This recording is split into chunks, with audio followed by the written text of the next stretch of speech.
मेरे प्यारे देशवासियों, नमस्कार। आज 27 दिसंबर है। 4 दिन बाद ही 2021 की शुरुआत होने जा रही है। आज की मन की बात एक प्रकार से 2020 की आखिरी मन की बात है। अगली मन की बात 2021 में प्रारंभ होगी। साथियों, मेरे सामने आपकी लिखी ढेर सारी चिट्ठियां हैं। माईगॉव पर जो आप सुझाव भेजते हैं वो भी मेरे सामने हैं। कितने ही लोगों ने फोन करके अपनी बात बताई है। ज्यादातर संदेशों में बीते हुए वर्ष के अनुभव और 2021 से जुड़े संकल्प है। कोल्हापुर से अंजलि जी ने लिखा है कि नए साल पर हम दूसरों को बधाई देते हैं, शुभकामनाएं देते हैं, तो इस बार हम एक नया काम करें। क्यों न हम अपने देश को बधाई दें, देश को भी शुभकामनाएं दें। अंजलि जी, वाकई बहुत ही अच्छा विचार है। हमारा देश 2021 में सफलताओं के नए शिखर छुए, दुनिया में भारत की पहचान और सशक्त हो, इसकी कामना से बड़ा और क्या हो सकता है। साथियों, नमो ऐप पर मुंबई के अभिषेक जी ने एक मैसेज पोस्ट किया है। उन्होंने लिखा है कि 2020 ने जो दिखा दिया, जो सिखा दिया, वो कभी सोचा ही नहीं था। कोरोना से जुड़ी तमाम बातें उन्होंने लिखी हैं। इन चिट्ठियों में, इन संदेशों में मुझे एक बात जो कॉमन नजर आ रही है, खास नजर आ रही है, वो मैं आज आपसे शेयर करना चाहूंगा। अधिकतर पत्रों में लोगों ने देश के सामर्थ्य, देशवासियों की सामूहिक शक्ति की भरपूर प्रशंसा की है। जब जनता कर्फ्यू जैसा अभिनव प्रयोग पूरे विश्व के लिए प्रेरणा बना, जब ताली थाली बजाकर देश ने हमारे कोरोना वॉरियर्स का सम्मान किया था, एकजुटता दिखाई थी, उसे भी कई लोगों ने याद किया है। साथियों, देश के सामान्य से सामान्य मानवी ने इस बदलाव को महसूस किया है। मैंने देश में आशा का एक अद्भुत प्रवाह भी देखा है। चुनौतियां खूब आई, संकट भी अनेक आए। कोरोना के कारण दुनिया में सप्लाई चेन को लेकर अनेक बाधाएं भी आई, लेकिन हमने हर संकट से नए सबक लिए। देश का नया सामर्थ्य भी पैदा हुआ। अगर शब्दों में कहना है तो इस सामर्थ्य का नाम है आत्मनिर्भरता। साथियों, दिल्ली में रहने वाले अभिनव बैनर्जी ने अपना जो अनुभव मुझे लिखकर भेजा है, वो भी बहुत दिलचस्प है। अभिनव जी को अपनी रिश्तेदारी में बच्चों को गिफ्ट देने के लिए कुछ खिलौने खरीदने थे, इसलिए वो दिल्ली की झंडेवालान मार्केट गए थे। आप में से बहुत लोग जानते ही होंगे, ये मार्केट दिल्ली में साइकिल और खिलौनों के लिए जाना जाता है। पहले वहां महंगे खिलौना का मतलब भी इंपोर्टेड खिलौने होता था और सस्ते खिलौने भी बाहर से आते थे। लेकिन अभिनव जी ने चिट्ठी में लिखा है कि अब वहां के कई दुकानदार कस्टमर्स को ये बोल बोलकर टॉयज बेच रहे हैं कि अच्छे वाला टॉय है क्योंकि ये भारत में बना है, मेड इन इंडिया है। कस्टमर्स भी इंडिया मेड टॉयज की ही मांग कर रहे हैं। यही तो है, ये सोच में कितना बड़ा परिवर्तन। यह तो जीता जागता सबूत है। देशवासियों की सोच में कितना बड़ा परिवर्तन आ रहा है, और वो भी 1 साल के भीतर भीतर। इस परिवर्तन को आंकना आसान नहीं है। अर्थशास्त्री भी इसे अपने पैमानों पर तोल नहीं सकते। साथियों, मुझे विशाखापट्टनम से वेंकट मुरली प्रसाद जी ने जो लिखा है, उसमें भी एक अलग ही तरह का आइडिया है। वेंकट जी ने लिखा है, मैं आपको 2021 के लिए 2021 के लिए अपना एबीसी अटैच कर रहा हूं। मुझे कुछ समझ में नहीं आया कि आखिर एबीसी से उनका क्या मतलब है। तब मैंने देखा कि वेंकट जी ने चिट्ठी के साथ एक चार्ट भी अटैच कर रखा है। मैंने वो चार्ट देखा और फिर समझा कि एबीसी का उनका मतलब है आत्मनिर्भर भारत चार्ट, एबीसी। यह बहुत ही दिलचस्प है। वेंकट जी ने उन सभी चीजों की पूरी लिस्ट बनाई है जिन्हें वो प्रतिदिन इस्तेमाल करते हैं। इसमें electronics, stationery, self care items, उसके अलावा और भी बहुत कुछ शामिल है। वेंकट जी ने कहा है कि हम जाने अनजाने में उन विदेशी प्रोडक्ट्स का इस्तेमाल कर रहे हैं जिनके विकल्प भारत में आसानी से उपलब्ध है। अब उन्होंने कसम खाई है कि मैं उसी प्रोडक्ट का इस्तेमाल करूंगा जिनमें हमारे देशवासियों की मेहनत और पसीना लगा हो। साथियों, लेकिन इसके साथ ही उन्होंने कुछ और भी ऐसा कहा है जो मुझे काफी रोचक लगा है। उन्होंने लिखा है कि हम आत्मनिर्भर भारत का समर्थन कर रहे हैं, लेकिन हमारे मैन्युफैक्चरर्स, उनके लिए भी साफ संदेश होना चाहिए कि वे प्रोडक्ट्स की क्वालिटी से कोई समझौता ना करें। बात तो सही है। जीरो इफेक्ट, जीरो डिफेक्ट की सोच के साथ काम करने का यह उचित समय है। मैं देश के मैन्युफैक्चरर्स और इंडस्ट्री लीडर्स से आग्रह करता हूं, देश के लोगों ने मजबूत कदम उठाया है, मजबूत कदम आगे बढ़ाया है। वोकल फॉर लोकल ये आज घर घर में गूंज रहा है। ऐसे में अब यह सुनिश्चित करने का समय है कि हमारे प्रोडक्ट्स विश्व स्तरीय हो। जो भी ग्लोबल बेस्ट हैं वो हम भारत में बनाकर दिखाएं।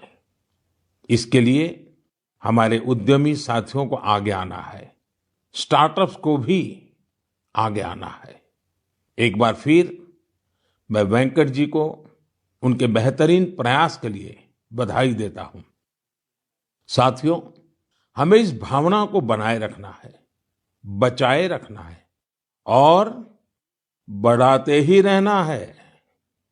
मैंने पहले भी कहा है और फिर मैं देशवासियों से आग्रह करूंगा, आप भी एक सूची बनाएं। दिन भर हम जो चीजें काम में लेते हैं उन सभी चीजों की विवेचना करें और ये देखें कि अनजाने में कौन सी विदेश में बनी चीजों ने हमारे जीवन में प्रवेश कर लिया है, एक प्रकार से हमें बंदी बना दिया है। इनके भारत में बने विकल्पों का पता करें और ये भी तय करें कि आगे से भारत में बने, भारत के लोगों के मेहनत से, पसीने से बने उत्पादों का हम इस्तेमाल करें। आप हर साल न्यू ईयर रिजोल्यूशन लेते हैं।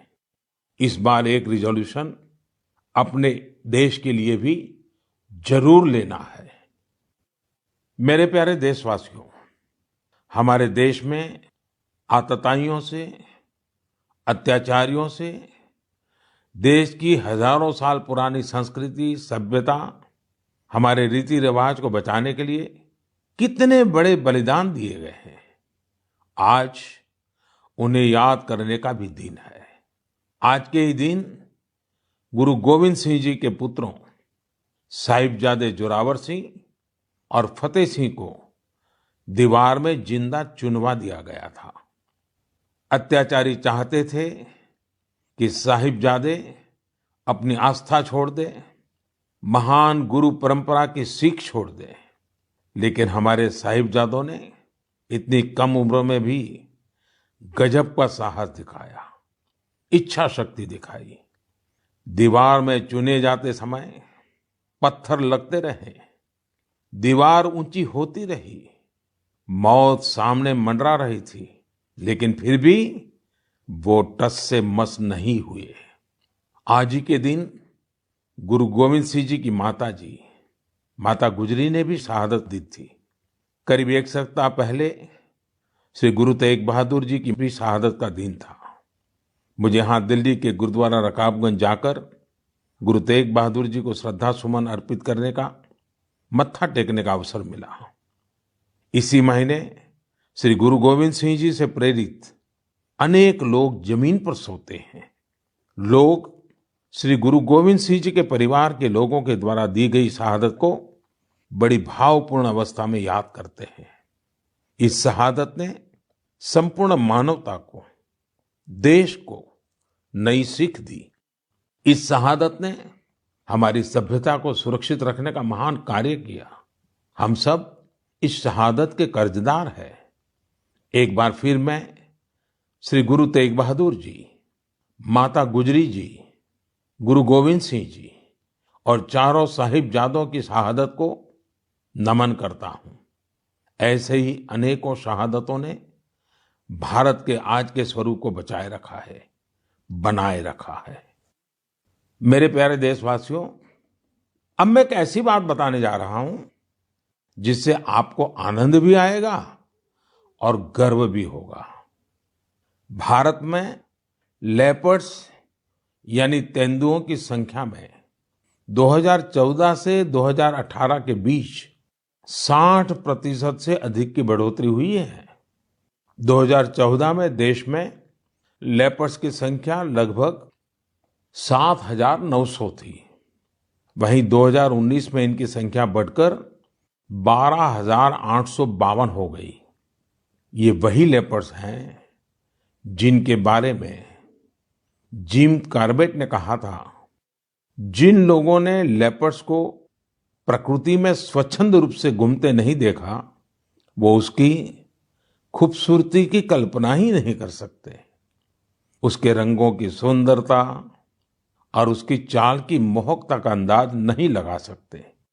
देश के अधिकतर राज्यों में, विशेषकर मध्य भारत में, तेंदुओं की संख्या बढ़ी है। तेंदुए की सबसे अधिक आबादी वाले राज्यों में मध्य प्रदेश, कर्नाटका और महाराष्ट्र सबसे ऊपर है। यह एक बड़ी उपलब्धि है। तेंदुए पूरी दुनिया में वर्षों से खतरों का सामना करते आ रहे हैं। दुनिया भर में उनके हैबिटेट को नुकसान हुआ है। ऐसे समय में भारत ने तेंदुए की आबादी में लगातार बढ़ोतरी कर पूरे विश्व को एक रास्ता दिखाया है। आपको इन बातों की भी जानकारी होगी कि पिछले कुछ सालों में भारत में शेरों की आबादी बढ़ी है, बाघों की संख्या में भी वृद्धि हुई है, साथ ही भारतीय वन क्षेत्र में भी इजाफा हुआ है। इसकी वजह ये है कि सरकार ही नहीं, बल्कि बहुत से लोग, सिविल सोसाइटी, कई संस्थाएं भी हमारे पेड़ पौधों और वन्य जीवों के संरक्षण में जुटी हुई हैं। वे सब बधाई के पात्र हैं।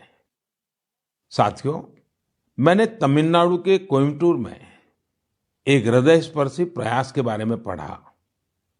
आपने भी सोशल मीडिया पर इसके विजुअल्स देखे होंगे। हम सब ने इंसानों वाली व्हीलचेयर देखी है, लेकिन कोयम्बटूर की एक बेटी गायत्री ने अपने पिताजी के साथ एक पीड़ित डॉग के लिए व्हीलचेयर बना दी। यह संवेदनशीलता प्रेरणा देने वाली है, और यह तभी हो सकता है जब व्यक्ति हर जीव के प्रति दया और करुणा से भरा हुआ हो।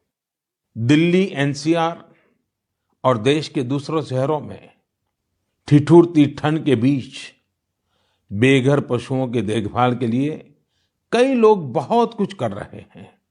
वे उन पशुओं के खाने पीने और उनके लिए स्वेटर और बिस्तर तक का इंतजाम करते हैं।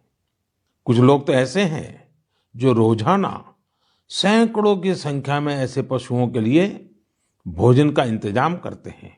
ऐसे प्रयास की सराहना होनी चाहिए। कुछ इसी प्रकार के नेक प्रयास उत्तर प्रदेश के कौशाम्बी में भी किए जा रहे हैं। वहां जेल में बंद कैदी गायों को ठंड से बचाने के लिए पुराने और फटे कंबलों से कवर बना रहे हैं। इन कंबलों को कौशाम्बी समेत दूसरे जिलों की जेलों से एकत्र किया जाता है और फिर उन्हें सिलकर गौशाला भेज दिया जाता है। कौशाम्बी जेल के कैदी हर सप्ताह अनेकों कवर तैयार कर रहे हैं। आइए दूसरों की देखभाल के लिए सेवा भाव से भरे इस प्रकार के प्रयासों को प्रोत्साहित करें। यह वास्तव में एक ऐसा सत्कार्य है जो समाज की संवेदनाओं को सशक्त करता है। मेरे प्यारे देशवासियों, अब जो पत्र मेरे सामने है उसमें दो बड़े फोटो है। ये फोटो एक मंदिर के हैं और बिफोर और आफ्टर के हैं। इन फोटो के साथ जो पत्र है उसमें युवाओं की एक ऐसी टीम के बारे में बताया गया है जो खुद को युवा ब्रिगेड कहती है। दरअसल इस युवा ब्रिगेड ने कर्नाटका में श्रीरंगपट्टन के पास स्थित वीरभद्र स्वामी नाम के एक प्राचीन शिव मंदिर का कायाकल्प कर दिया। मंदिर में हर तरफ घास फूस और झाड़ियां भरी हुई थी, इतनी कि राहगीर भी नहीं बता सकते थे कि यहाँ एक मंदिर है। एक दिन कुछ पर्यटकों ने इस भूले बिसरे मंदिर का एक वीडियो सोशल मीडिया पर पोस्ट कर दिया। युवा ब्रिगेड ने जब इस वीडियो को सोशल मीडिया पर देखा तो उनसे रहा नहीं गया और फिर इस टीम ने मिलजुल कर इसका जीर्णोद्धार करने का फैसला किया। उन्होंने मंदिर परिसर में उगाई कंटीली झाड़ियां, घास और पौधों को हटाया। जहां मरम्मत और निर्माण की आवश्यकता थी वो किया। उनके अच्छे काम को देखते हुए स्थानीय लोगों ने भी मदद के हाथ बढ़ाए। किसी ने सीमेंट दिया तो किसी ने पेंट। ऐसी कई और चीजों के साथ लोगों ने अपना अपना योगदान किया। ये सभी युवा कई अलग तरह के प्रोफेशन से जुड़े हैं। ऐसे में उन्होंने वीकेंड्स के दौरान समय निकाला और मंदिर के लिए कार्य किया। युवाओं ने मंदिर में दरवाजा लगवाने के साथ साथ बिजली का कनेक्शन भी लगवाया। इस प्रकार उन्होंने मंदिर के पुराने वैभव को फिर से स्थापित करने का काम किया। जुनून और दृढ़ निश्चय ऐसी दो चीजें हैं जिनसे लोग हर लक्ष्य प्राप्त कर सकते हैं। जब मैं भारत के युवाओं को देखता हूं तो खुद को आनंदित और आश्वस्त महसूस करता हूं। आनंदित और आश्वस्त इसलिए क्योंकि मेरे देश के युवाओं में कैन डू की अप्रोच है और विल डू की स्पिरिट है। उनके लिए कोई भी चुनौती बड़ी नहीं है, कुछ भी उनकी पहुंच से दूर नहीं है। मैंने तमिलनाडु की एक टीचर के बारे में पढ़ा। उनका नाम हेमलता एन.के. है, जो विडुपुरम के एक स्कूल में दुनिया की सबसे पुरानी भाषा तमिल पढ़ाती है। कोविड-19 महामारी भी उनके अध्यापन के काम में आड़े नहीं आ पाई। हाँ, उनके सामने चुनौतियां जरूर थी, लेकिन उन्होंने एक इनोवेटिव रास्ता निकाला। उन्होंने कोर्स के सभी 53 चैप्टर्स को रिकॉर्ड किया, एनिमेटेड वीडियो तैयार किए और इन्हें एक पेन ड्राइव में लेकर अपने स्टूडेंट्स को बांट दिए। इससे उनके स्टूडेंट्स को बहुत मदद मिली। वो चैप्टर्स को विजुअली भी समझ पाए। इसके साथ ही वे अपने स्टूडेंट्स से टेलीफोन पर भी बात करती रही। इससे स्टूडेंट्स के लिए पढ़ाई काफी रोचक हो गई। देश भर में कोरोना के इस समय में टीचर्स ने जो इनोवेटिव तरीके अपनाए, जो कोर्स मटेरियल क्रिएटिविटी तैयार किया है, वो ऑनलाइन पढ़ाई के इस दौर में अमूल्य है। मेरा सभी टीचर से आग्रह है कि वो इन कोर्स मटेरियल को शिक्षा मंत्रालय के दीक्षा पोर्टल पर जरूर अपलोड करें। इससे देश के दूर दराज वाले इलाकों में रह रहे छात्र छात्राओं को काफी लाभ होगा। साथियों, आइए अब बात करते हैं झारखंड की कोरवा जनजाति के हीरामन जी की। हीरामन जी गढ़वा जिले के सिंजो गांव में रहते हैं। आपको ये जानकर हैरानी होगी कि कोरवा जनजाति की आबादी महज 6000 है, जो शहरों से दूर पहाड़ों और जंगलों में निवास करती हैं। अपने समुदाय की संस्कृति और पहचान को बचाने के लिए हीरामन जी ने एक बीड़ा उठाया है। उन्होंने 12 साल के अथक परिश्रम के बाद विलुप्त होती कोरवा भाषा का शब्दकोश तैयार किया है। उन्होंने इस शब्दकोश में घर गृहस्थी में प्रयोग होने वाले शब्दों से लेकर दैनिक जीवन में इस्तेमाल होने वाले कोरवा भाषा के ढेर सारे शब्दों को अर्थ के साथ लिखा है। कोरवा समुदाय के लिए हीरामन जी ने जो कर दिखाया है, वह देश के लिए एक मिसाल है। मेरे प्यारे देशवासियों, ऐसा कहते हैं कि अकबर के दरबार में एक प्रमुख सदस्य अबुल फजल थे। उन्होंने एक बार कश्मीर की यात्रा के बाद कहा था कि कश्मीर में एक ऐसा नजारा है जिसे देखकर चिड़चिड़े और गुस्से लोग भी खुशी से झूम उठेंगे। दरअसल वे कश्मीर में केसर के खेतों का उल्लेख कर रहे थे। केसर सदियों से कश्मीर से जुड़ा हुआ है। कश्मीरी केसर मुख्य रूप से पुलवामा, बडगाम और किश्तवाड़ जैसी जगहों पर उगाया जाता है। इसी साल मई में कश्मीरी केसर को जियोग्राफिकल इंडिकेशन टैग यानी जीआई टैग दिया गया। इसके जरिए हम कश्मीरी केसर को एक ग्लोबली पॉपुलर ब्रांड बनाना चाहते हैं। कश्मीरी केसर वैश्विक स्तर पर एक ऐसे मसाले के रूप में प्रसिद्ध है जिसके कई प्रकार के औषधीय गुण हैं। यह अत्यंत सुगंधित होता है, इसका रंग गाढ़ा होता है और इसके धागे लंबे व मोटे होते हैं, जो इसकी मेडिसिनल वैल्यू को बढ़ाते हैं। यह जम्मू और कश्मीर की समृद्ध सांस्कृतिक विरासत का प्रतिनिधित्व करता है। क्वालिटी की बात करें तो कश्मीर का केसर बहुत यूनिक है और दूसरे देशों के केसर से बिल्कुल अलग है। कश्मीर के केसर को जीआई टैग रिकॉग्निशन से एक अलग पहचान मिली है। आपको ये जानकर खुशी होगी कि कश्मीरी केसर को जीआई टैग का सर्टिफिकेट मिलने के बाद दुबई के एक सुपरमार्केट में इसे लॉन्च किया गया। अब इसका निर्यात बढ़ने लगेगा। यह आत्मनिर्भर भारत बनाने के हमारे प्रयासों को और मजबूती देगा। केसर के किसानों को इससे विशेष रूप से लाभ होगा। पुलवामा में त्राल के शार इलाके में रहने वाले अब्दुल मजीद वानी को ही देख लीजिए। वह अपने जीआई टैग्ड केसर को नेशनल सैफरन मिशन की मदद से पंपोर के ट्रेडिंग सेंटर में ई ट्रेडिंग के जरिए बेच रहे हैं। इसके जैसे कई लोग कश्मीर में यह काम कर रहे हैं। अगली बार जब आप केसर को खरीदने का मन बनाएं तो कश्मीर का ही केसर खरीदने की सोचें। कश्मीरी लोगों की गर्मजोशी ऐसी है कि वहां के केसर का स्वाद ही अलग होता है।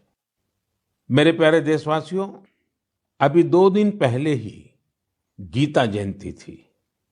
गीता हमें हमारे जीवन के हर संदर्भ में प्रेरणा देती है। लेकिन क्या आपने कभी सोचा है गीता इतनी अद्भुत ग्रंथ क्यों है? वो इसलिए क्योंकि ये स्वयं भगवान श्री कृष्ण की ही वाणी है। लेकिन गीता की विशिष्टता ये भी है कि ये जानने की जिज्ञासा से शुरू होती है।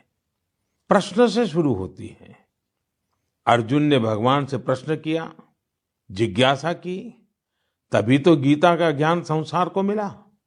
गीता की ही तरह हमारी संस्कृति में जितना भी ज्ञान है, सब जिज्ञासा से ही शुरू होता है।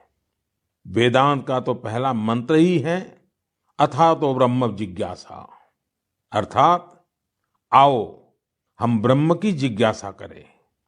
इसलिए तो हमारे यहाँ ब्रह्म के भी अन्वेषण की बात कही जाती है। जिज्ञासा की ताकत ही ऐसी है।